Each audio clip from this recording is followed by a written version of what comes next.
Hello बच्चों, लेकर आए हैं इंटीजर का लेक्चर नंबर 02 इलेक्ट्रॉन सीरीज का। लेक्चर नंबर 02 में हम लोग ग्राउंड लेवल की क्वेश्चन को डिस्कस करेंगे।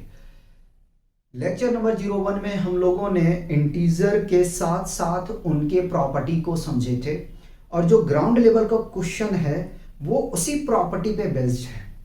अगर आपने अच्छे तरीके से लेक्चर नंबर 01 को कवर किए होंगे तो ग्राउंड लेवल के क्वेश्चन को करने में आपको प्रॉब्लम नहीं आएगा।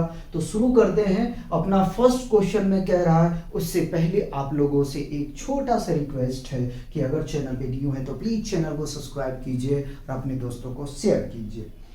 फर्स्ट क्वेश्चन में हमसे कह रहा है कि which of the following is an integer. कह रहा है इनमें से कौन इंटीजर है ये आपको बताना है। ठीक है, कौन इंटीजर है ये आपको बताना है। तो देखिए, इंटीजर डेसिमल में आता नहीं है, ठीक है, फ्रैक्शन में आता नहीं है, फिर डेसिमल दिया है आएगा नहीं, तो इसका इंटीजर कौन होगा?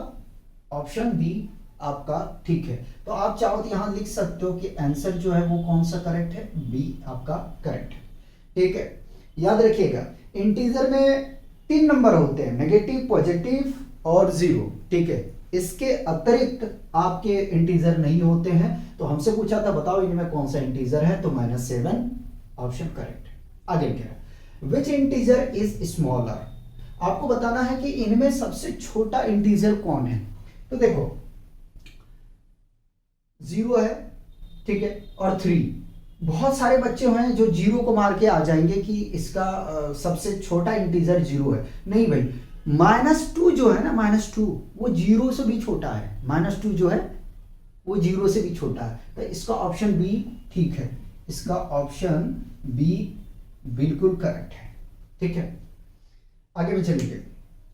कह रहा फाइंड -5 + 3। ऑप्शन ए में -8, ऑप्शन बी में +8, ऑप्शन सी में -2 और ऑप्शन डी में +2।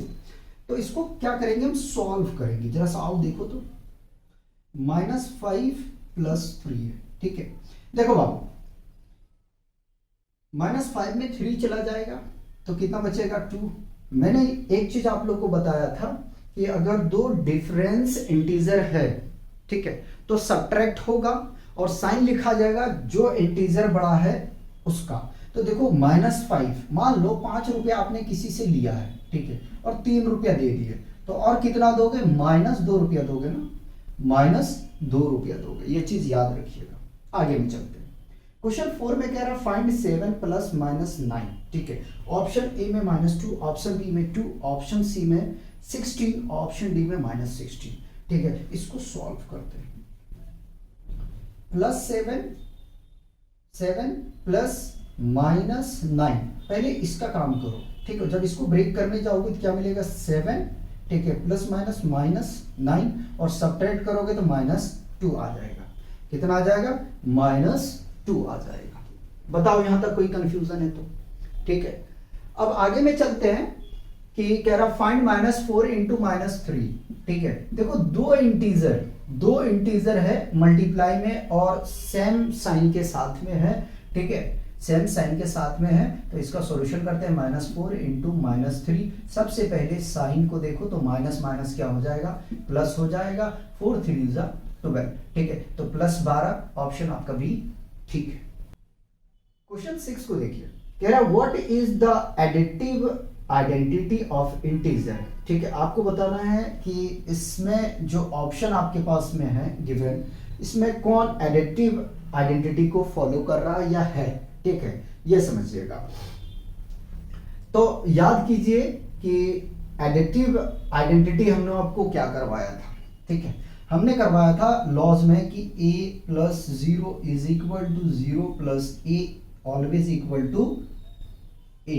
ठीक है, तो 0 क्या था यहां पे, 0 था एडिटिव आइडेंटिटी। 0 क्या था, एडिटिव आइडेंटिटी। ठीक है, फिर आगे कह रहा what is the opposite of -15। -15 का अपोजिट क्या होगा, -15 का क्या होगा, अरे -15 है तो इसका उल्टा क्या होगा, +15 होगा ना। ऑप्शन बी ठीक है, ऑप्शन बी ठीक है।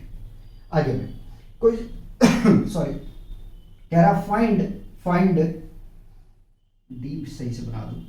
कह रहा फाइंड -8 प्लस -5, ठीक है। ऑप्शन ए में है 13, ऑप्शन बी में -13, ऑप्शन सी में -3, ऑप्शन डी में 3 है। चलो सॉल्व करते हैं। -8 प्लस -5, ठीक है। सॉल्व करने जाएंगे पहले -8 को कॉपी कर लिया, प्लस और माइनस क्या होगा -5। इसको ऐड करोगे, देखो सेम साइन का दो इंटीजर हैं, ठीक है, तो साइन वही रहेगा भाई, 13 आ जाएगा, 8 5 13, ठीक है, 8 5 13 आ गया ना, हाँ ठीक है। तो ऑप्शन बी आपका ठीक है, ऑप्शन बी ठीक है। क्वेश्चन 9 करेंगे।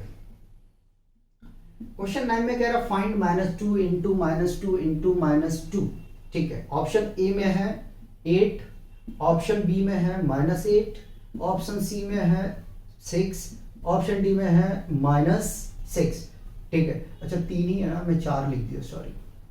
पहले इन दोनों को देखो, इसको मल्टीप्लाई करो, माइनस माइनस प्लस, 2 2 जा 4 इंटू -2, ठीक है। अब ये प्लस आ गया बाबू, प्लस और माइनस, माइनस 4 2 जा 8, तो -8 आ जाएगा, ठीक है, -8 आ जाएगा। बिल्कुल जी लेवल का क्वेश्चन है, ग्राउंड लेवल का है, ठीक है। आगे में इसमें भी डी छूटा हुआ, कह रहा find -10 plus 15 plus -7। Option A में है 2 और ऑप्शन बी में -2, ऑप्शन सी में है आपके पास में 32, ऑप्शन डी में -32, ठीक है। पहले क्वेश्चन को मैं क्या कर लिया, कॉपी कर लिया, क्वेश्चन को कॉपी कर लिया, ठीक है। -10 को हमने कॉपी कर लिया, प्लस 15, ठीक है, प्लस और माइनस -7। देखो माइनस वाले को मैं एक साथ जोड़ देता हूं तो आ जाएगा ये -17 और प्लस 15 बराबर कितना आ जाएगा भाई, -2 आ जाएगा। कितना आ जाएगा, -2। तो क्वेश्चन 10 का -2, ठीक। आगे कह रहा which property is shown 3 plus bracket -2 is equal to -2 plus 3। बताना है कि कौन सी प्रॉपर्टी को ये शो कर रहा है, डिनोट कर रहा है, ठीक है, ये चीज हमें बताना है। पहला था क्लोजर प्रॉपर्टी है, ऑप्शन बी में एसोसिएटिव, और ऑप्शन सी में कम्यूटेटिव, और ऑप्शन डी में है आपके पास में आइडेंटिटी, ठीक है। ये आपको बताना है कि कौन सी प्रॉपर्टी शो कर रहा है। तो याद करो जरा सा, मैंने बताया था कम्यूटेटिव शो करेगा, पहले देख लो ये ऑप्शन ठीक है। याद करो बताया था a plus B is equal to B plus A होता है। अगर हमने दो इंटीजर के ऑर्डर को चेंज करेंगे तो उसके ऊपर में कोई फर्क नहीं पड़ेगा, सेम रहेगा, उसकी वैल्यू में कोई भी बदलाव नहीं आएगा, ठीक है। पहले इसको कॉपी करेंगे, आप लोगों को हम डेली प्रैक्टिस प्रॉब्लम जी लेवल का दे देते हैं, ठीक है। ये 15 क्वेश्चन है डीपीपी में, आप लोग इसको सॉल्व करेंगे, ठीक है। और आप लोगों को पता है कि डीपीपी जो हम देते हैं उसका सॉल्यूशन भी प्रोवाइड करते हैं, लेकिन जहां तक मुझे लगता है कि आप लोगों को एक भी क्वेश्चन में प्रॉब्लम नहीं आएगा। अगर आप लोगों ने लेक्चर नंबर 01 को देखे होंगे तो आपको प्रॉब्लम नहीं आएगा। दूसरी बात है कि अगर आपका बोर्ड मास क्लियर है, अगर बोर्ड मास, तो कोई प्रॉब्लम नहीं आएगा, ठीक है। क्योंकि हमने लेक्चर का जो थंबनेल दिया है वो ग्राउंड लेवल का दिया है, तो ग्राउंड लेवल का दिया, जाहिर सी बात है एकदम बिल्कुल जीरो लेवल का क्वेश्चन होगा, ठीक है। जो कोई भी बच्चा देख के बता देगा, कहेगा यार इतना इजी जी क्वेश्चन है, और वो धीरे धीरे हम लोग लेवल को बढ़ाते हैं, ठीक है। पहले शुरुआत करो धीरे धीरे चलने का, ठीक है। अब चलने के लिए जब आप सीख जाओगे ना तो दौड़ाने में टाइम नहीं लगेगा, ठीक है। ठीक है, तो मिलते हैं नेक्स्ट लेक्चर में, तब तक आप लोग एंजॉय कीजिए, पढ़ते रहिए और अपना ध्यान रखिए।